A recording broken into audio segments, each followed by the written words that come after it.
ወደ ሳዑዲ አረቢያ ከመጣሁ ገና አመት እንኳ አልሞላኝም። ቢሆነኝ 4 ወር ብቻ ነው። በዚህ 4 ወር ውስጥ 2 እግሮችንና 1 እጄን አጥቼበታለሁ። ራሴን አላቅም ነበረ። ወደ ሆስፒታል እንዴትስ እንደወሰዱኝ ማንስ እንደወሰደኝ አላቅም። ራሴን ሆስፒታል ሳገኘው በጣም ሰርፕራይዝ ሆንኩኝ። 2 እግሮችና እጄ አይሰራም፣ እጄ አይንቀሳቀስም። 2 እግሮቼ ተቆርጠዋል። ወደ አረብ ሀገር የመጣሁት ሰርቼ ለማግኘት እንጂ አካሌን አጣለሁ ብዬ አላሰብኩም ነበር። አሰላሙ አለይኩም ወራህመቱላሂ ወበረካቱ። ሰላም ቤተሰቦቼ እንዴት ናችሁልኝ? ሁላችሁንም ሰላም ብያለሁ። ይሄን ቪዲዮ ሁላችሁም ላይክ ሼር አድርጉት። አካውንቴን ሰብስክራይብ ያላረጋችሁ ደግሞ ሰብስክራይብ አድርጉልኝ። ስንቶቻችሁ ናችሁ ይሄን ቪዲዮ አይታችሁ የምታዝኑት? ስንቶቻችሁ ናችሁ በዚህ ቪዲዮ ላይ የምትማሩት? እህታችን የምትገኘው ዛሬ ሳውዲ አረቢያ ነው። ወደ ሳውዲ አረቢያ ካቀናች ገና 4 ወሯ። ሀገሬን ኢትዮጵያን ተሰናብቼ ወደ ሳውዲ አረቢያ ባቀናሁበት ሰዓት ሙሉ ጤነኛና ሙሉ ደስተኛ ነበርኩኝ። ወደ ሳውዲ አረቢያ ካቀናሁ 4 ወሬ። በዚችም 4 ወር ውስጥ ደስተኛ ሆኜ ስሰራና ያገኘሁትን ደሞዜን ተቀብዬ ለቤተሰቦቼ ልኬያለሁኝ። ነገር ግን ምን እንዳጋጠመኝና በምን ምክንያት ወደ ሕክምና እንደገባ ሆስፒታል እንዴትስ እንደወሰዱኝ አላቅም። ከሆስፒታል ራሴን ሳነቃ ራሴን ሳየው 2 እግሮቼ ተቆርጠውና 1 እጄ አይንቀሳቀስም። ማንስ ወደ ሆስፒታሉ እንዳመጣኝ አላቅም። በምን ምክንያት እንደሆነ አላቅም። ነገር ግን ወደ ሳውዲ አረቢያ የወሰደኝ ደላላ ስልክ ሲደወልለትና ኤምባሲዎችም ስልክ ሲደወልላቸው እያነሱልኝም አይደለም። ይሄን ቪዲዮ ወደ ሶሻል ሚዲያ ያመጣሁት ሶሻል ሚዲያ ላይ እህቶቼ እንድትረዱኝና እንድታግዙኝ ይፈልጋለሁኝ። ሳውዲ አረቢያ የመጣሁት ሰርቼ ለመቀየር እንጂ አካሌን አጥቼ ለመመለስ አልነበረም። ሁላችንም ወደ አረብ ሀገር ስንመጣ ህልምና ተስፋ ነበረን። እኔም ወደ አረብ ሀገር ስመጣ ህልሜን ሰንቄ ተስፋ አርጌ ሰርቼ ለመመለስ እንጂ አካሌን አጥቼ አካለ ጎደሎ ሁኜ እገባለሁ ብዬ አላሰብኩትም ነበረ። በምንስ ልሰበው? እንዴትስ ወደ ሆስፒታል ገባሁ? ማንስ ይንገረኝ? ጥያቄንስ ማን ይመልስልኝ? ትላለች። እጅግ በጣም ያሳዝናለን። ይሄን ቪዲዮ ሁላችሁም አዳምጡት። እውነት ልንገራችሁ ልብ ይነካለን። አረብ ሀገር ላይ ያላችሁ እህቶቼ እውነት አንጨካከን። አንዳንድ ጊዜ የምናያቸውና ማናያቸው ፈርድና ሱና የሆኑ ነገሮች አሉ። በጣም ጠበቅ አድርገን የምናያቸው ሰዎች ዘንድ እንዲደርሱ የምንፈልጋቸው አለ እና ይቼታችን ዛሬ እኔና አንቺ በ2 እግሮቻችን እየተራመድን በእጃችን ቆርሰን እየበላን እንደፈለግነ እየተናገርን ነው። እህታችን ዛሬ 2 እግሮቿ ተቆርጠው 1 እጇ መንቀሳቀስ አይችልም። ታዲያ ዛሬ እህታችን የኛን ድምጽ ትፈልጋለች። ግን እንደዚህ አይነት ድምጽ ስንሰማ ለምን እንደው አላቅም ሀገራችንን እንደ ሀገር እየፈረሰች እየነደደች እያየን ነው። ህዝብ እንደ ህዝብ እየተላለቀ እየተሰዳደበ እየተወራረርን እያየነው ነው። በጣም በሚያሳዝን ሁኔታ አባት ልጁን እየጀነጀነ ከልጁ ጋር በቃ የሚያስጠላ ላይፍ እያሳለፈ እያየን ነውና ታዲያ እነዚህን ቪዲዮ የሚያይ አይን ወይንም እነዚህን ቪዲዮ የሚያዳምጥ ልብ ጆሮ እንደዚህ አይነት እህቶቻችንን የወደቁትን ስናይ ለምን እንደሆነ ስክሮል አድርገን የምናልፋቸው አላቅም። እኔና አንቺ ካልተረዳናቸው አረብ ሀገር ላይ ያለን እህቶቼ ማን ይረዳቸው? ይሄና አንቺ የአረብ ፊት እንዴት እንደሆነ የአረብ ቤት እንዴት እንደሆነ ስቃው እንዴት እንደሆነ አይደለም ቁስልን ቀርቶ ራሳችንን ቅጥቅጣታም ሆነ እንዴት እንደምንሆን ታውቃላችሁና እጅግ በጣም ነው የሚያሳዝነው። እባካችሁ ልለምናችሁ እኔ በጣም ዩቲዩብ ብር የሚከፍለኝ ከዩቲዩብ ጥቅም ማገኝ እኔ ወላሂ ዩቲዩብ ብር ከፍለኛል ብዬ የምለው ነገር የለኝም። እስካሁን ድረስ ዩቲዩቤ ለኔ ገቢ አላገኘሁበትም፣ ልፋቴን አላገኘሁበትም። ዩቲዩብ ላይ በደንብ ደክሜበታለሁ፣ በደንብ ሪከርድ አደርጋለሁ፣ በደንብ ቪዲዮ ሰራለሁ። ግን አንዳንድ ጊዜ በጣም የሚሰለችኝ ሰዓት አለ።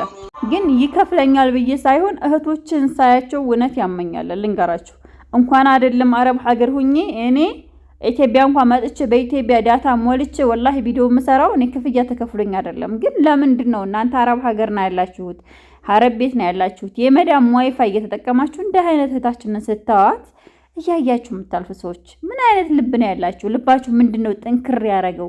በቃ ጨካኝ ያረገው? እናንተ ሩጣችሁ የምታዩት ምንድነው?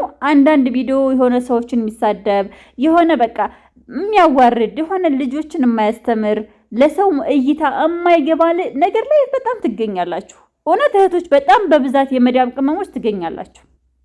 ሱብሃንአላህ። ግን ይችታችን እርዳታ ስትፈልግ ቲክቶክ ላይ ብዙ ሰው ቪዲዮ ይሰራልን። ለዚችታችን ግን አንዲት ሴት ብቻ ናት ቪዲዮ የሰራችው እና ለምንድን ነው እንደዚህ አይነት ነገር ስናይ እናንተ ላይ አፕሊኬሽኑ እያለ እናንተ ላይ ቪዲዮ እየፖስታችሁ የሌላን ሰው ሪከርድ አድርጋችሁ እየለጠፋችሁ ለምንድን ነው እንደዚህ አይነት እህቶችን ስታዋቸው ንቃችሁ እንዳልተሰማችሁ እንዳላመማችሁ ህመሟ ቀላል ነገር አስመስላችሁ የምታልፉት ተው፣ እውነት ተው፣ እንርዳቸው። ጥቅም አይደለም። እኔ ከሰራሁበት ይከፍለኛል፣ ግን በጣም የምሰራበት ጥቃቅን ነገር እንደዚህ እህቶቻችንን በተመለከተ ነገር ስለምሰራ ሰው እይታ እንደዚህ ልብ ሰጥቶ አያየውም። ግን እኔ ራሴን አዋርጄ የሆነ በቃ ቪዲዮ ብሰራ የሆነ ፈን ብሰራ ሁሉም ሰው ይመለከተኛልና አሁን ላይ በጣም እየገረመኛለሁ። ለምንድን ነው እርዳታ የሚፈልጉ ሰዎች ላይ እጃችን የሚያጥረው? እርዳታ የማይፈልጉ ሰውን የሚሳደቡ ሰዎች ላይ 9 ሺህ 10 ሺህ 20 ሺህ 30 ሺህ 40 ሺህ ሰው ሆነን እንመለከታልና ተው ባካችሁ። ይህን ለማለት ወዳለሁ። በተጨማሪ ልላችሁ የምፈልገው ነገር አረብ ሀገር ላይ ሆናችሁ የመዳም ቅመሞችዬ የቤት እቃ ማዘዝ የምትፈልጉ ከፈለጋችሁ የቤት እቃ ከፈለጋችሁ አልባሳት፣ የሶፋ ጨርቅ፣ መጋረጃ፣ የተለያዩ እቃዎችን ፍሪጅ፣ አልጋ ማግኘት ትችላላችሁ። ስልክ ቁጥሬ ፕሮፋይል ስራላችሁ እዘዙኝ። ስታዙ ደግሞ እውነተኛ አዛዥ ሆናችሁ እውነተኛ ተግባሪ ሆናችሁ እንጂ እኔን ለማልፋት ወይንም ለማድከም ቪዲዮ ለማሰራት አይደለም። በተጨማሪ ልላችሁና አላሳስባችሁ የምፈልገው በጣም በብዛት አረብ ሀገር ላይ በዚህ 3 ቀን ውስጥ አንድ እህታችን ወደ ሳውዲ አረቢያ ለማቅናት ስትፈልግ ወደ ሳውዲ አረቢያ ለመሄድ ፈልጋ በአጋጣሚ የአላህ ቀደር ሆነና ደሴ ውስጥ መኪና ተገልብጦ ህይወቱ አለፈ። በጣም እኔ በዚህ ጉዳይ ቪዲዮ ለመስራት ፈልጌ ነበር፣ አልተመቸኝም። ሆኖም ግን እላችሁ የምፈልገው አረብ ሀገር ላይ ሆናችሁ እህቶቼ ልለምናችሁ፣ እኔ አሁን እቃ ዘዙኝ ግዙኝ ማለት አይደለም። መግዛት የሚፈልግ ይግዛ። ግን አንድ ነገር ልንገራችሁ፣ አረብ ሀገር ላይ ሆናችሁ ምንም ስራ ሳይኖራችሁ ቤት ስትሰሩ ኖራችሁ ቤት ስትደክሙ ኖራችሁ አረብ ሀገር ላይ ሆናችሁ የቤት እቃ እያዘዛችሁ ምናምን እዚህ መታችሁ ወረስ ሳይኖራችሁ መልሳችሁ ወደ አረብ ሀገር ለማቅናት ስትፈልጉ ሳይሳካላችሁ የምታብዱ፣ የምትታመሙ፣ የምትሞቱ መንገድ ላይ ሞት ለማንም አይቀርም። ግን አጋጣሚ የሚከሰተው ክስተት በጣም የሚያሳዝን ስለሆነ በመጀመሪያ መስሪያ ብር ያዙ። ወላሂ በህይወቴ በጣም የሚጸጽተኝ ነገር ምንድነው? አረብ ሀገር ሁኜ ካርጎ ያረኩበትን ሰዓት አረብ ሀገር ሁኜ እቃ ያላኩበትን ሰዓት እጥለዋለሁኝና ዛሬ እኔ ስሰድት አብሮ አልተሰደደኝም።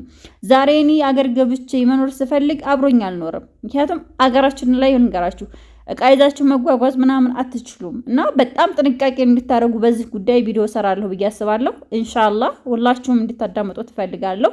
በብዛት የምትጠይቁኝም ስለሆነ ነው። ማንኛውም እህት አረብ ሀገር ሆና እቃ ከመግዛት ቤት ከመተብተብ ወረት ያስፈልጋታለን።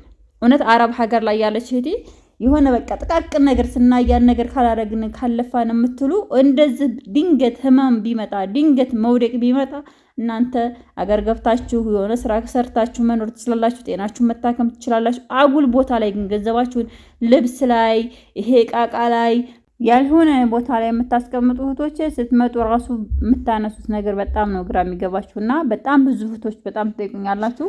በዚህ ጉዳይ ቪዲዮ መስራት ፈልጋለሁ፣ እኔ እቃ መግዛት ፈልጋለሁ፣ ግን እንደዚህ ነው ምናምን የምትሉ እህቶች እኔ ግዙ ይብያለሁ። የኔን ጉሮሮ አላህ ነው የሚሸፈነው። የኔን ርዝቅ አላህ ነው የሚወርደው።